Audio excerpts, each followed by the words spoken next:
And more news, and the French have elected a new president who ran on a platform of less austerity and sacrifice. The Greeks also had an election with no clear winner, leaving the country with no clear plan. And Spain says it's decided to bail out its third largest bank. Now, the economic uncertainty in Europe has certainly had an effect on Wall Street, leaving investors rather skittish. But are we just being paranoid? Or are there real economic aspects of what's happening in Europe that can affect the American economy, even the Bay Area economy? Well, somebody who's been watching this very carefully is Tomas Gomez-Arias, professor of marketing and global business at St. Mary's Graduate Business Program in Moraga. And, Professor, thanks for coming on KGO. So while no one likes making sacrifices, if France lets go of its austerity measures, how else can the country get the funds needed to invest and grow its economy?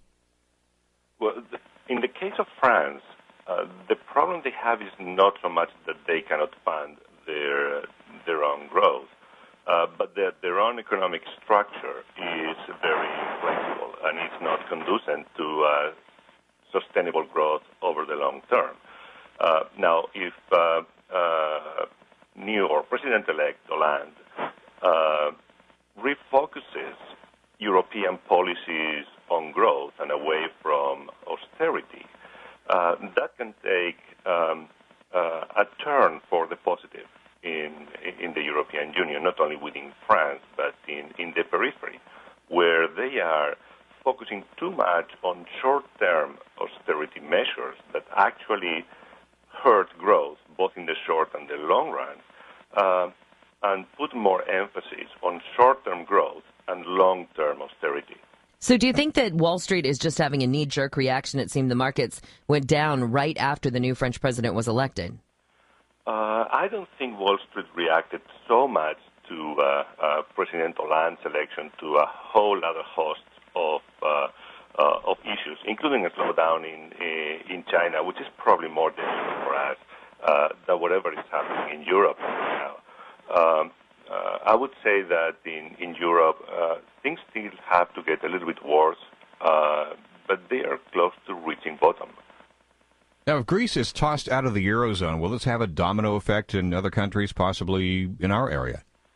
It will have a big effect in Europe, but it wouldn't be as significant as you might expect. It wouldn't mean a new recession or anything close to that. The Greek economy is relatively small, and it has been shrinking. It would be very disruptive for Eurobond markets for a while, and it would be disastrous for Greece in the short run, and they would spend at least 2 or 3 years with huge declines in per capita incomes and quality of life. They could expect probably a 20 to 25% decline in their quality of life. Well, Tomas, thanks so much. We're going to have to leave it there. Our phone quality is suffering. We appreciate your time. Tomas Gomez-Arias, professor of marketing and global business at St. Mary's Graduate Business Program in Moraga.